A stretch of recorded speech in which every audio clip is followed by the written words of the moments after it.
ಆತ್ಮೀಯ ವೀಕ್ಷಕರ, ಯುವನಿಧಿ ಫಲಾನುಭವಿಗಳಿಗೆ ಒಂದು ಗುಡ್ ನ್ಯೂಸ್ ಅಂತಾನೆ ಹೇಳ್ಬೋದು. ಯಾಕಂದ್ರೆ ಡಿಸೆಂಬರ್ ತಿಂಗಳ ಹಣ ಸ್ಯಾಂಕ್ಷನ್ ಆಗಿದೆ. ಯಾವಾಗ ಕ್ರೆಡಿಟ್ ಆಗುತ್ತೆ ಅನ್ನೋದ್ರ ಬಗ್ಗೆ ಮಾಹಿತಿಯನ್ನು ಸಂಪೂರ್ಣವಾಗಿ ತಿಳಿಸ್ಕೊಡ್ತೀನಿ. ಮತ್ತೆ ಕೆಲವೊಂದಿಷ್ಟು ಜನ ಕಮೆಂಟ್ ಕೂಡ ಮಾಡ್ತಾ ಇದ್ರಿ, ಡಿಸೆಂಬರ್ 1ನೇ ತಾರೀಕಿಂದ 15ನೇ ತಾರೀಕು ಒಳಗಡೆ ಸೆಲ್ಫ್ ಡಿಕ್ಲೇರೇಷನ್ ಮಾಡಿಸಿದ್ದೀನಿ, ಇನ್ನು 180 ಡೇಸ್ ಅಂತ ಕಂಪ್ಲೀಟ್ ಅಂತ ತೋರಿಸ್ತಾ ಇದೆ. ಯಾವಾಗ DBT ಫುಷ್ಡ್ ಅಂತ ಆಗುತ್ತೆ, DBT ಫುಷ್ಡ್ ಅಂತ ಆದರೆ ಅಲ್ವಾ ನಮ್ಮ ಖಾತೆಗೆ ಡಿಗ್ರಿ ಮುಗಿದವ್ರಿಗೆ 3,000, ಡಿಪ್ಲೊಮಾ ಮುಗಿದವ್ರಿಗೆ 1,500 ಅಮೌಂಟ್ ಬರುವಂಥದ್ದು. ಯಾವಾಗ DBT ಫುಷ್ಡ್ ಆಗುತ್ತೆ, ಅಮೌಂಟಿನ ಬಹಳ ಅವಶ್ಯಕತೆ ಇದೆ ಅಂತೇಳಿ ಕಮೆಂಟ್ ಮಾಡ್ತಾ ಇದ್ರಿ. ಅಂದ್ರೆ ಸರ್ಕಾರದ ಹಣಕಾಸು ಇಲಾಖೆಯಿಂದ ಯುವನಿಧಿ ಆಫೀಸ್ಗೆ ಆ ಫಂಡ್ ರಿಲೀಸ್ ಆಗಿದೆ ಸ್ನೇಹಿತರೆ. ಬಟ್ ಇನ್ನೂ DBT ಫುಷ್ಡ್ ಅಂತ ಆಗಿಲ್ಲ. ಯಾಕಂದ್ರೆ ಯಾವ್ಯಾವ ವಿದ್ಯಾರ್ಥಿಗಳಿಗೆ ಡಿಗ್ರಿ ಮುಗಿದವರಿಗೆ 3,000, ಡಿಪ್ಲೊಮಾ ಮುಗಿದವರಿಗೆ 1,500 ಅಮೌಂಟ್ ಆಗ್ತಾರಲ್ಲ, ಇದು ಡಿವೈಡ್ ಆಗಿಲ್ಲ. ಕಾಸ್ಟ್ ವೈಸ್ ಡಿವೈಡ್ ಆಗಿಲ್ಲ ಅನ್ನೋದಕ್ಕಿಂತ ಹೆಚ್ಚಾಗಿ ಎಜುಕೇಷನ್ ವೈಸು ಇನ್ನೂ ಡಿವೈಡ್ ಆಗಿಲ್ಲ. ಡಿವೈಡ್ ಮಾಡೋದಕ್ಕೆ ಜನವರಿ 31ನೇ ತಾರೀಕು ಒಳಗಡೆ ಎಜುಕೇಷನ್ ವೈಸು ನೀವು ಡಿಗ್ರಿ ಮುಗಿದವರು, ಡಿಪ್ಲೊಮಾ ಮುಗಿದವರು, ಇಂಜಿನಿಯರಿಂಗ್ ಮುಗಿದವರು, BA BCom ಈ ರೀತಿ ಎಜುಕೇಷನ್ ಮಾಡಿರ್ತೀರಲ್ಲ, ಇದ್ರ ಬಗ್ಗೆ ಎಲ್ಲವನ್ನ ಡಿವೈಡ್ ಮಾಡಿ ಜನವರಿ 31ನೇ ತಾರೀಕು ಒಳಗಡೆ ಡಿವೈಡ್ ಮಾಡಿ ಅಪ್ರೂವಲ್ ಕೊಡ್ತೀವಿ ಅಂತ ಹೇಳಿದ್ದಾರೆ. ಅಪ್ರೂವಲ್ ಕೊಟ್ಟರೆ DBT ಸ್ಟೇಟಸಲ್ಲಿ DBT ಫುಷ್ಡ್ ಅಂತ ತೋರಿಸುತ್ತೆ.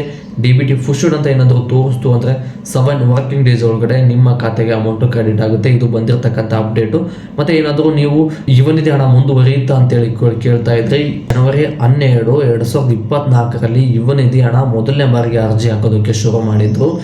ಈಗ ಅಂದರೆ ಈ ಜನವರಿಗೆ 2 ವರ್ಷ ಆಯಿತು. ಬಟ್ ಯುವನಿಧಿ ಆಫೀಸಲ್ಲಿ ಹೋಗಿ ಚೆಕ್ ಮಾಡಿದ್ರೆ ಅಲ್ಲಿ ಈಗಲೂ ಕೂಡ 2 ವರ್ಷ ಅಂತಲೇ ತೋರಿಸ್ತಾ ಇದೆ. ಫೆಬ್ರವರಿ ತಿಂಗಳಲ್ಲಿ ಏನಾದರೂ ಸೆಲ್ಫ್ ಡಿಕ್ಲರೇಷನ್ ತಗೊಂತು ಅಂದರೆ ನೀವು ಕನ್ಫರ್ಮ್ ಆಗಿ ತಿಳ್ಕೊಂಬಿಡಿ ಯುವನಿಧಿ ಹಣ ಮುಂದುವರಿಯುತ್ತೆ ಅಂತೇಳಿ. ಬಟ್ ಫೆಬ್ರವರಿ ತಿಂಗಳಲ್ಲಿ ಏನಾದರೂ ಸೆಲ್ಫ್ ಡಿಕ್ಲರೇಷನ್ ನಮ್ಮ ತಗೊಳ್ಳಿಲ್ಲ ಅಂದರೆ 2 ವರ್ಷ ಕಂಪ್ಲೀಟ್ ಆಗಿದೆ. ಹೊಸ ಅರ್ಜಿಗಳನ್ನ ಎಕ್ಸೆಪ್ಟ್ ಮಾಡ್ತಾ ಇದ್ದಾರೆ, ನಮ್ಮನ್ನು ರಿಜೆಕ್ಟ್ ಮಾಡಿದ್ದಾರೆ ಅಂತ ಅರ್ಥ. ಓಕೆನಾ?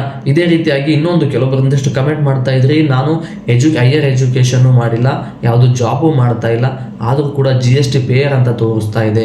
ನೀವು ಎಜುಕೇಷನ್ನು ಮಾಡಿಲ್ಲ, ಜಾಬು ಮಾಡ್ತಾ ಇಲ್ಲ ಅಂದರೆ ನಿಮ್ಮ ಹೆಸರಲ್ಲಿ ಯಾವುದಾದ್ರೂ ಒಂದು ಬಿಸ್ನೆಸ್ ರನ್ ಆಗಿರುತ್ತೆ, ಆವಾಗ ಕೂಡ GST ಪೇಯರ್ ಅಂತ ತೋರಿಸುತ್ತೆ. ಇವು 3 ಕೂಡ ನೀವು ಮಾಡ್ತಾ ಇಲ್ಲ, ಆದರೂ ಈ ರೀತಿ ತೋರಿಸ್ತಾ ಇದೆ ಅಂದರೆ ನೀವು ಡೈರೆಕ್ಟಾಗಿ ಯುವನಿಧಿ ಆಫೀಸ್ಗೆ ಹೋಗಿ ಆದಷ್ಟು ಬೇಗ ಸೊಲ್ಯೂಷನನ್ನು ಪಡ್ಕೊಳ್ಳಿ. ಓಕೆನಾ? ಮತ್ತು ಇದೇ ರೀತಿಯಾಗಿ ಹೆಚ್ಚಿನ ಯೂಸ್ಫುಲ್ ಕಂಟೆಂಟ್ಗಳನ್ನು ನನ್ನ ಚಾನಲಲ್ಲಿ ನೀಡ್ತಾ ಹೋಗ್ತೀನಿ. ಇದಕ್ಕೆ ನೀವು ಮಾಡಬೇಕಾಗಿರೋದು ಇಷ್ಟೇ, ನಾನು ಹೆಚ್ಚಿನ ವಿಡಿಯೋ ಮಾಡಲು ನಿಮ್ಮ ಪ್ರೋತ್ಸಾಹದ ಅವಶ್ಯಕತೆ ಇದೆ. ಈ ಪ್ರೋತ್ಸಾಹವನ್ನು ವಿಡಿಯೋಗೆ ಲೈಕ್, ಶೇರ್, ಕಮೆಂಟ್, ಸಬ್ಸ್ಕ್ರೈಬ್ ಮಾಡೋದ್ರ ಮೂಲಕ ಸಪೋರ್ಟ್ ಮಾಡಿ ಅಂತ ಹೇಳ್ತಾ ಮತ್ತೆ ಮುಂದಿನ ವಿಡಿಯೋದಲ್ಲಿ ಸಿಗೋಣ. ಧನ್ಯವಾದಗಳು ಸ್ನೇಹಿತರೆ.